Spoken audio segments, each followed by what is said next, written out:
One of the tours I do regularly for Tutku is their fam trips. I did the Greece fam trip this year with my colleague Jason Borges at AMRC. He did the Turkey one. We're alternating every other year. I will do the Turkey fam trip next March. So if you have any friends who would like to come over and visit, and Jason will be doing the Greece fam trip also in March right after that. In between, we're going to do a special Polycarp conference here.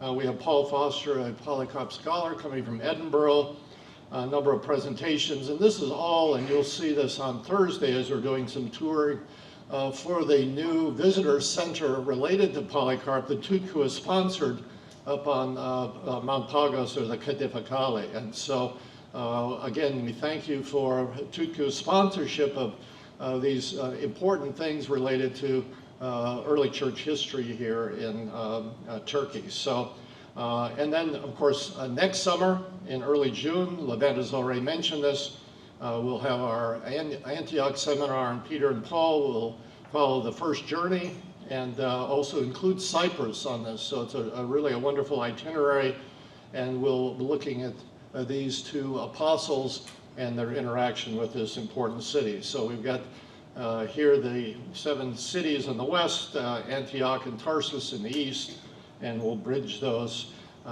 here with the conference in Antioch. So last year we were not able to stay in the museum hotel, but that is open now. And this is one of the most interesting hotels we have, built over an archaeological site, and this will be the place that's hosting our conference. So you saw this geography yesterday as we drove through Philadelphia up the Meander River, the Hermus River, and then down the, whoops, I got a new pointer here, you got to learn how to use it. Basically, we're on the same road here, and then down to Sardis, down the Cogamus, a branch of the Hermus, to Philadelphia. Already it's been told a bit about the name for the city, about Attalus II going to Rome, and the Senate trying to turn this Attalid dynast against his older brother, Eumenes II. And we're told that he did not do that, and as a result of this, he earns the nickname Philadelphus. And so the city that he founds here a few years later reflects that love between the two brothers as Philadelphia. So Attalus II is also the founder of our city that I live in, Attalia, Acts 14, 24, or 25 and 26, named after him, modern Antalya. And we see this Macedonian shield on the coinage indicating this was a Roman colony. We've been talking about roads on our buses, and you have been as well. There are these 2 major roads begun by Manius Aquilius, the one going up the western coast, and then the terminus, the one on the Aegean being at Pergamum, the other Ephesus, meeting in Laodicea, going on down through Perge and ending in Side. It's not Side, S-I-D-E, it's the way it's spelled, but we pronounce it Side here in Turkey. And we have a milestone in Ephesus that we'll see tomorrow, the lower gate, with his name on it, bilingual, and there's one in the Side Museum as well. So this is the Tutku map. We didn't see much yesterday other than the basically the Church of St. John here in this area. But there are a few other things to see, and again, we could not get up on the Acropolis because big buses cannot get up there. Struggle talks about the area around Philadelphia as the Catacalmanae, the burnt land, simply because of the numerous earthquakes that were experienced in this area. This is a wine named in Turkish Yanık Ülke, which simply means the burnt over land. And so, and people is very insecure as a result of earthquakes and living in those little huts. Many of you commented on the small houses you saw in the vineyards there, where they go out during the harvesting season to stay and be close to their product. One of the most interesting monuments we have related to the cities here in the province of Asia is this monument now in the Naples Museum. It used to be up against the wall. You could never see the backside, but now, when I was there last fall, they moved it right at the entrance, so it's just amazing. You can see this. And in AD 17, there was a major earthquake here, and Tiberius gave money to cities, including Sardis and Philadelphia, in order to rebuild the cities. And so in thanks for that, they erected this monument, and a copy of that, the original was burned in Rome, but it was a copy made in Puteoli and now in this museum. And going along with Sharon's presentation, notice all the depictions of the cities as females, the 12 cities in that guise. So we saw this Acropolis from our bus yesterday, up on top here, the cave of the theater here, the area over here where the stadium is. Looking down from there, city wall, well, this is where we were yesterday, around the church. City walls on the north side from the Byzantine period that are there. And this is the remains of the stadium. You can see very clearly from the cutout in the northern part of the Acropolis. Seats have all been stripped out, but very clearly evidence of a stadium. So very similar in a way to the one we have in Laodicea that's cut into the ground. The remains of the theater there with the cavea. They began doing a bit more archaeological work here, but there's not been much activity in this city at all. We mentioned in our bus, we have a good friend, Inci Turkoglu, who's from this city, and AMRC and Tutku sponsored a poster exhibition at Alasya here last summer that Inci organized there around the church. It's thought that we have a temple up on the Acropolis area, and we have remains of an inscription there having to do with the Boule and Deimos honoring somebody, and this is the inscription sitting near the tea garden up there. This quote from Barbara Burrell is quite interesting as we talk about homonoi, our friendship. Tomorrow in the Ephesus Museum we'll see a very nice inscription dealing with homonoia between Alexandria and Ephesus. And these are sister city relationships that were developed.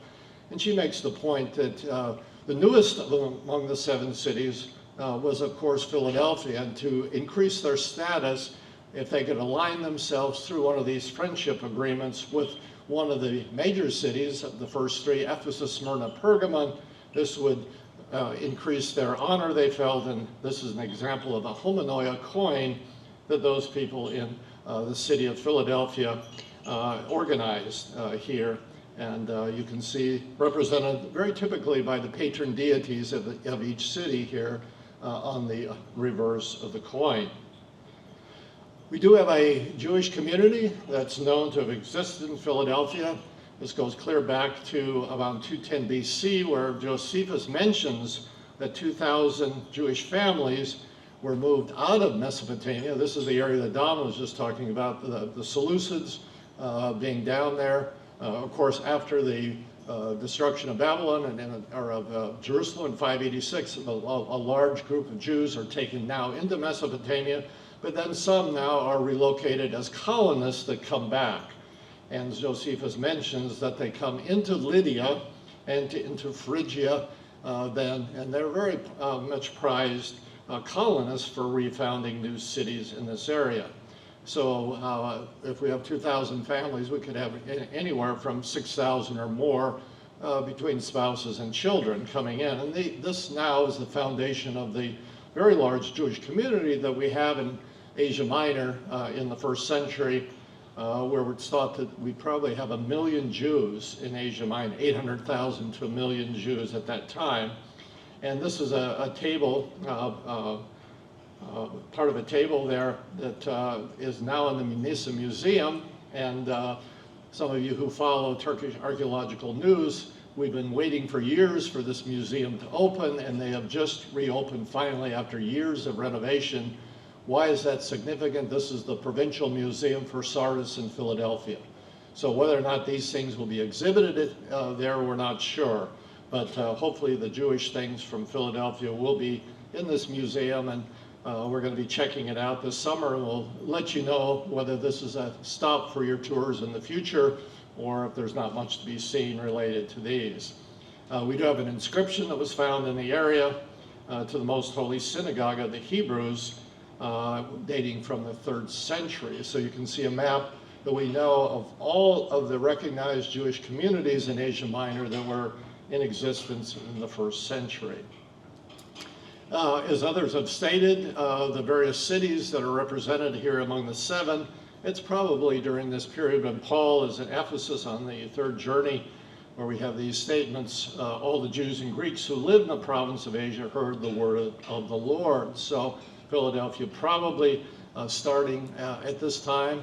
And again, the significance of these on these important roads that connected as believers are traveling around between these cities. The road went right through Philadelphia, so a very natural place then for a church to start. So just a few comments related to the message here, to the herald in the church of Philadelphia Rite. So you see an interesting, I have a translation change here. After writing about the messages for a number of years, I've changed my view. I think we have a human, not an angel here, okay? Angelus can be translated either way. And so I've come to the view that we now have a human here that's being addressed here. It's related to the first Macarism in the blessing in 1:3, blessed are the one who reads. And I think it's the herald now who is representing John and Jesus to the churches who's going around and reading here. And so this is a change of mind, if we scholars are allowed to do that, to see this as a human, not angelic figure. As in all those, Jeff went through the outline there. And so Jeff prefers to use the word sermons. I call these prophetic messages. And the reason why is we have a formulaic beginning here, it's tade lege, which always introduces prophetic speech in the Old Testament. We only have one other occasion where we find this phrase other than Revelation 2:3, and this is when Agabus comes down from Jerusalem to prophesy to Paul in Caesarea Maritima, and he begins his message with tade lege. So for example, I'm reading through Ezekiel now in the Septuagint, which is the Bible that all of these churches are using, and over throughout the book of Ezekiel, God speaks to Ezekiel, says, go prophesy against Tyre, go prophesy against Egypt, go prophesy against that, and tell them, tade lege, okay? It's used numerous times to indicate prophetic speech in the Old Testament. And so I think that this is how I translate. These are the prophetic words to tell us as modern English readers what the first audiences would have understand these to be. So they're not letters. I totally agree with Jeff there, but to indicate that it's Jesus speaking through John prophetically. And so I just want to talk about a few of these things. So here's the famous key that opens up the Church of the Holy Sepulchre, talking about keys and the holder of the key, the family there, okay, why they're important. So what is the key a metaphor for? That's authority. And so 1:8, Jesus declares he holds the key of death and Hades because of his resurrection. The reference to David, of course, signifies the royal heritage of Jesus. Key language is again drawn from Isaiah, what Jeff has been talking about, all of us, these rich intertexts going back to the Old Testament. And here, it's telling a story from the book of Isaiah in chapter 22. We have a steward in the king's palace by the name of Shebna. Now, because of his arrogance, now goes and hews out a grave for himself among the tombs of the kings. So this was not his station, but he decides to do this. And so Isaiah now prophesies against him, and he says God is instead taking the key, the authority away from him and giving it to another official named Eliakim, indicated by the transfer now of the key of David. So when Eliakim opened what he opened throughout Judah, no one can shut, and what he shuts, no one can open. Again, Isaiah 22. So this interesting story from there, using the image here. And so as a type of the Messiah, Eliakim serves as the administrator of God's earthly kingdom ruled by the Davidic dynasty. And so then the carryover for our takeaway in Revelation is Jesus, who now reigns on David's throne and over his kingdom, is the master key holder carrying the government on his shoulders. Okay, so this key having a relationship to that background. Here's the synagogues that we have, two of them. You saw the big one yesterday in Sardis. The one on the left is Priene, basically a house synagogue. And then the synagogue found at Andriake near the port of Myra, which unfortunately now is closed for renovation. So if you're planning a tour in that area, you cannot get into this, and we don't know how long that renovation of the Hadrianic granary and the synagogue and the site is going to be there at Myra. So two synagogues, and all of these synagogues date from 4th to 5th century later, but again evidencing much earlier Jewish communities. Dana has already covered this quite well. I agree with her absolutely. We've got an intramural issue between Jesus' followers in these cities with the others. I mentioned very similar. They're being challenged to choose between the participation in the synagogue or the ecclesia. And there's a whole phenomenon called the parting of the ways that begins to happen now because, again, Judaism is a legal religion and a differentiation for a time. Jesus' followers come under this umbrella, but increasingly there's a recognition that they are different. And you actually begin to see this, of course, through the book of Acts. Paul goes into the synagogue, some believe, but then he's forced to leave next door. So there's already a parting that happens at that time. And again, remember, a synagogue was more than just a place of worship. It's basically a community center.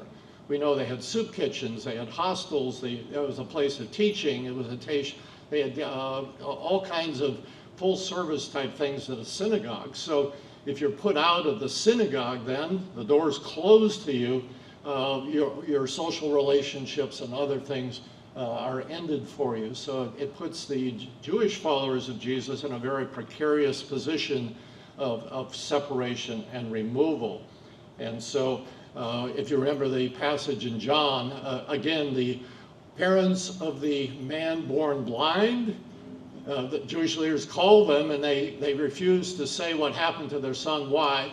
And John says, because they were afraid of being put out of the synagogue. Again, kind of, I think, echoing some of what's happening in these communities in Asia at that time. Again, writing the new name, this is the personification of Philadelphia that was on that monument that I showed you earlier, that's now in Naples Museum. The whole idea we've been talking about. Philadelphia twice in its history received the new name. After 17 AD, Philadelphia Neo-Caesarea, okay, in gratitude to Tiberius. And again, at a later period, renamed Flavia, Philadelphia, after Vespasian's wife, for financial assistance that she and her husband gave after another earthquake in the 70s. So this whole idea of new names actually occurred historically as well. And then this wonderful promise, I'll make the victors a column. As I told our group yesterday, I prefer the translation column to pillar because this is what archaeologists call these. They don't call them pillars. Unfortunately, our groups never get up to Izanoy to see the best preserved temple that we have in Turkey today. We've done this with a couple groups, and this is the monumental temple to Zeus. And look at these huge monoliths. So you saw drum-type columns yesterday in Sardis. These are all massive monoliths symbolizing strength, stability, and Jesus, again, making us victors as columns in his heavenly temple. Another image there is this phenomenon of writing names on columns that we find in Asia. I don't know any other place that I've traveled we see this. You'll see this tomorrow in Ephesus in the Prytaneum. the names of the elite in the city of Ephesus, the Kurites, and these all date from the second half of the 1st century. And the promise, and I'll write upon them the columns, the name of my God, and the city, name of the city of my God. So this seems to be a possible correlation between this phenomenon of names on columns that we see here. So obviously, the followers of Jesus are never going to have their names written on columns in this same way. But again, throughout Revelation, it's an alternate reality that Jesus is presenting in his alternate kingdom to what some are being promising them if they forsake Christ. And of course, this is what we saw yesterday. There remains these I would call pillars of the St. John's Basilica in Philadelphia. So that's my end of the quick overview there as I move on now to talk a little bit about the temperature metaphor. I got interested in this topic as a result of the excavations in Laodicea and reading their results. And archaeology, I think, is very important for the ongoing work here for informing us about certain aspects of our texts, of our both in other places in the New Testament, especially in Acts and for me Revelation too, because they've uncovered results. One of the unfortunate things is at Laodicea is much of their publications are in Turkish.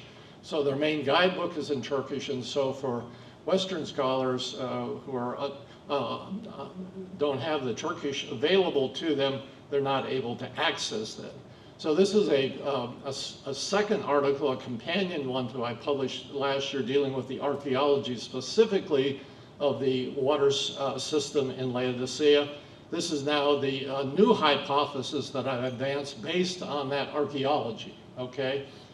The temperature metaphor, neither hot nor cold nor lukewarm. So again, it's a hypothesis. So again, I'm not going to be dogmatic about this, but hopefully will challenge you. So you can either find this on the Tyndale Bulletin website to download, or I have all my articles available on academia.edu. So interpretations change. So we're talking about, for example, the dating of Revelation. In the 19th century, everybody believed in an early date of Revelation. Then it shifts after Charles in the 20th century to a late date again. And so interpretations change. And the whole idea of the water of Laodicea really does not enter into interpretation until the 1950s, when we have two British scholars come to Laodicea and make some observations there. Ramsay never makes this identification in his classic book, The Letters to the Seven Churches. And so they write an article that's later confirmed by another British scholar, and saying that we need to interpret the temperature metaphor based on water there. And so we have basically 5 premises or permutations of those initial observations. Number 1, hot water from the springs at Hierapolis. You saw the travertines yesterday. They became lukewarm as it passed over the white travertine cliffs. Number 2, water arriving by aqueduct from Hierapolis was either lukewarm or had a medicinal taste that Laodiceans wanted to spit out. The problem with that is there was a lake between the two cities in the 1st century. There never was an aqueduct that brought water between the two cities. Number 3, thermal water of Hierapolis had positive medicinal properties for sick, attracting visitors, while Laodicea's water was unhealthy. So unhealthy, remember that. Number 4, drinking water from hot mineral springs would cool gradually as it flowed to Laodicea, thus arriving lukewarm and inducing regurgitation, vomiting, or spitting up, whatever. And finally, the presence of calcium carbonate. We've talked about that in the water. The pipes testified not to the impure badness of the water, but also was not cold. So the problem here is all water in Turkey has calcium carbonate. Every city deals with the same problem. It's not peculiar to Laodicea. So this is a view from the top there with the steam coming off of the travertines in Hierapolis. Many of you have stayed in the thermal springs at the hotels on the top, and hopefully those of you who haven't will come back and do that. Now, Craig Kester, he wrote first an article and later articulated this in his commentary that was already been referred to, critiqued this interpretation. And he said if Laodicea's water was lukewarm, the same would have been true at Ephesus, Smyrna, Pergamum, and Sardis.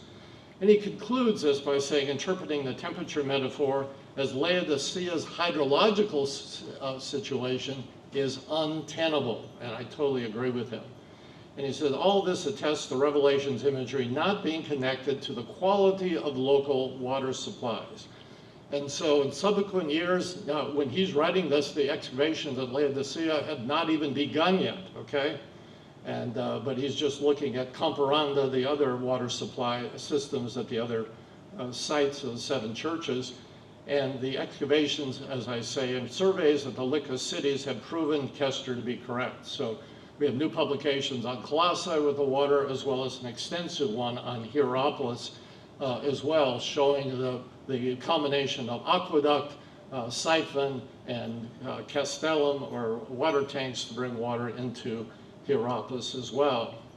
So here's our site plan that you have in your brochure, with a map then showing the route of the initial water system coming above the Measley. So we were over here, and you can see this is the line that they've been able to trace for that water system. So this is up at the base of the mountain as you look south from Laodicea. This is now looking north. And so the spring was in this area here.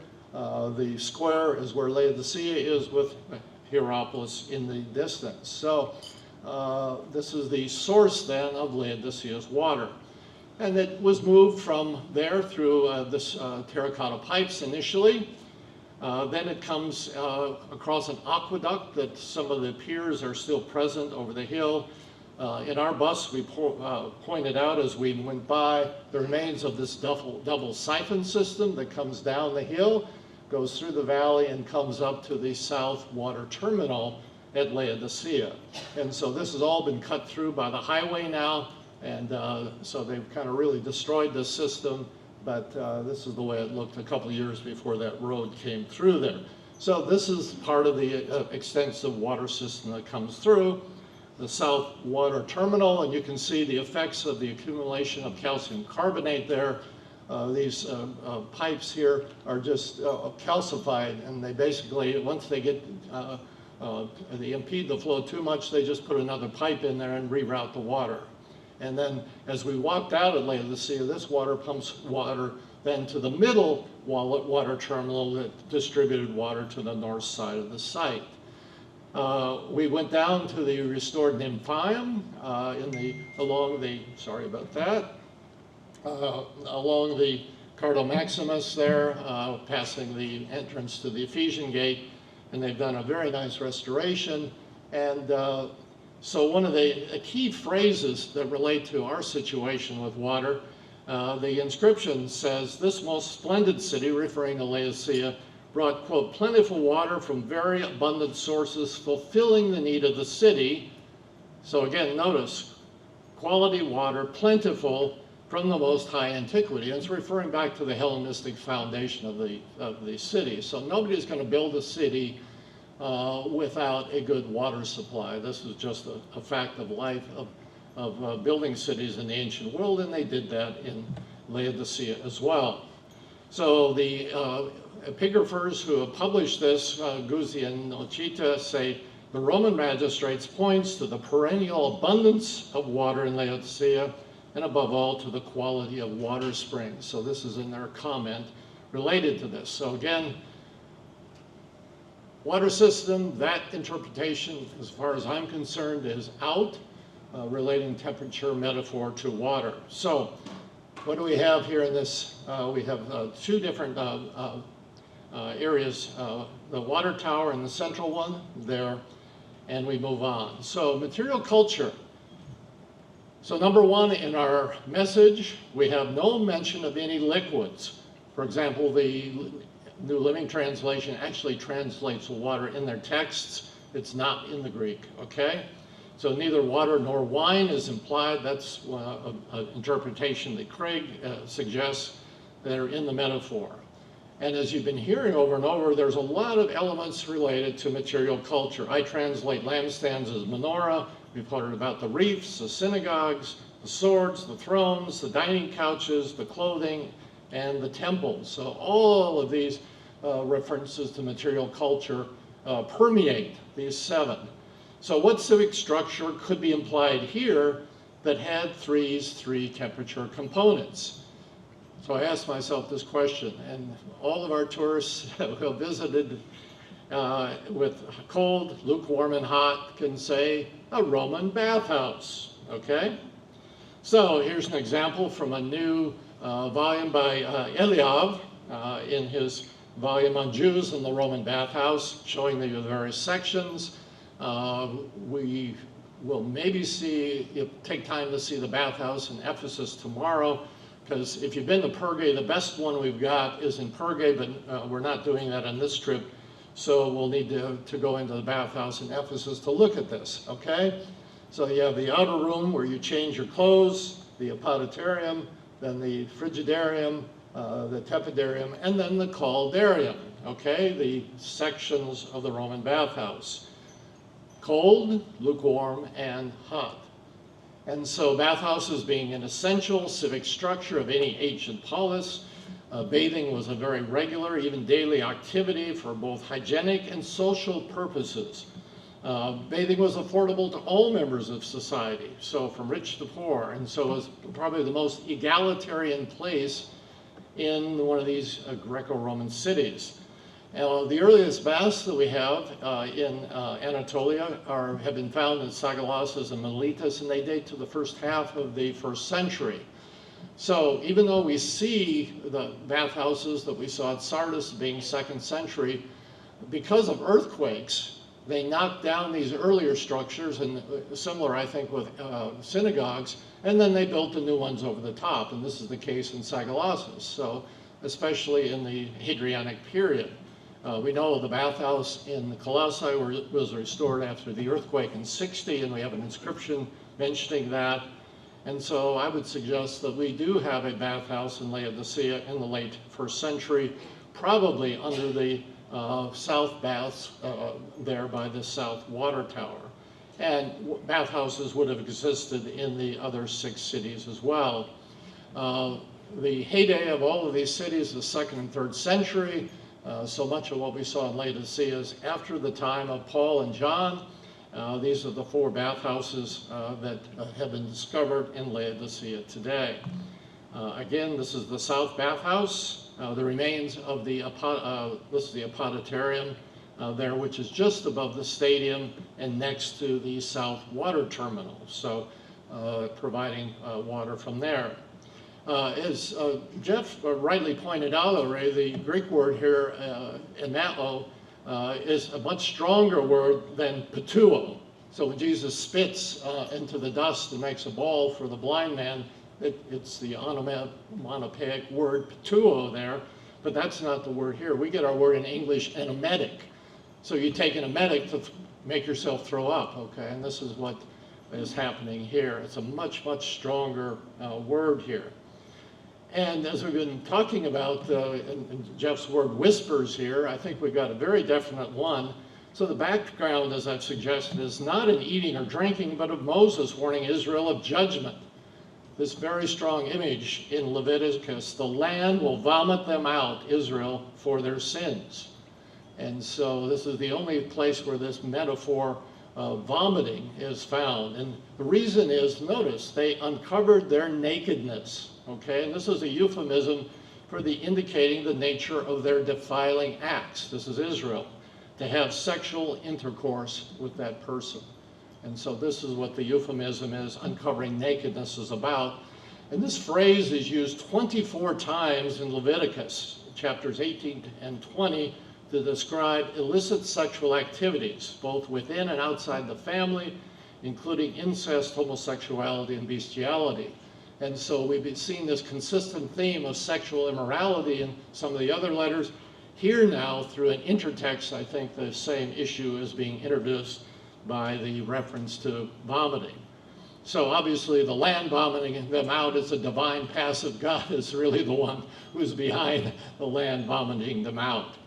So as we look at the whole language of nudity or nakedness, nudity is not being condemned. Again, as already been mentioned, nudity was prevalent with athletes, with statues, gods and goddesses, but it's the shame related to the nakedness now that's being called out here.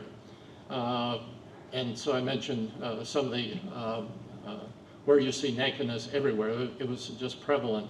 So Eliav, who I referred to, notes that the Roman landscape was much more revealing in the carnal sense of the word than ours, and Roman culture embraced utterly different ideas and perceptions about nudity than those common today.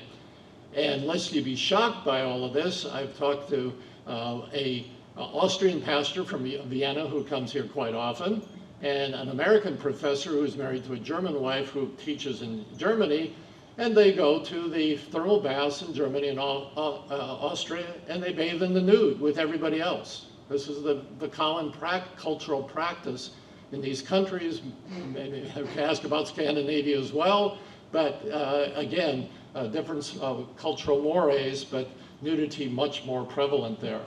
Another view of the bathhouse, and you can see some naked guys in there, so it's a little bit X-rated, but this is the reality of how bathing occurred. Then this whole idea of uncovering the shame of nakedness. So we're told, again, going back there, the reasons for the regurgitation, they've uncovered nakedness. And I mentioned this euphemism. And this, in 1615, reinforces this. So the imagery from Sardis, when Jesus comes as a thief, he wants his audience, notice, quote, to keep its garments on, so you might not go about naked, and they might expose his shameful indecency. So Jesus, not the land now, is the active agent who will vomit out the unrepentant Laodiceans. And so the threat and emetic is related to their lukewarm commitment to sexual purity. So I got 4 minutes and I'll get done. So again, as been pointed out, Don did with the bath in Sardis, these places are also examples of great luxury. So if you look at the reconstructions of Roman bathhouses, the Vulgate translation of Latin uses these phrases for cold, hot, and lukewarm, frigidus, calidus, and tepidus. And so Fagin, talking about the most basic bath, required a visit to the hottest room, then back to the medium room, to the cold room. So you didn't go to the Roman baths to sit in the lukewarm room. You went to the hot room or the cold room. And so the tepidarium is never a destination and had minimal function in the bathing process. Hot and cold rooms were used primarily. Another example of the luxury of these with marble, statues, etc. And notice how this whole idea of luxury in the bathhouse can be related to the Laodiceans saying, I'm rich and have become wealthy. But Jesus says you don't understand, you're wretched, poor, blind, and naked, okay? And he counsels them, of course, to buy white robes, and so that you may dress, and the shame of your nakedness might not be exposed. And so the rich and wealthy, we talk about that. Laodicea was wealthy enough not to receive assistance. So a very wealthy city here. This is the remains at Pergae today of the tepidarium there. So previously there had been kind of a consensus that Jews avoided Roman institutions, but Eliav argues persuasively in his book that not only in Palestine and Judea, but in the diaspora, Jewish men and women too, like all other people in the Mediterranean, often, though perhaps not always, intermingled freely in the bathhouse. And we have an example of Christians doing that with John going into, and Irenaeus mentions this, into the bathhouse in lower Ephesus, sees his opponent Cerinthus there, he rushes out without bathing. So again, bathhouses. Then a more interesting question, was there mixed bathing in these? And we know that a few baths early had separate areas. Sometimes it seems that they would women in the morning and men in the afternoon. But Eliav argues, and again, I've been persuaded, not only did men and women bathe together naked in Roman bathhouses, they did so together.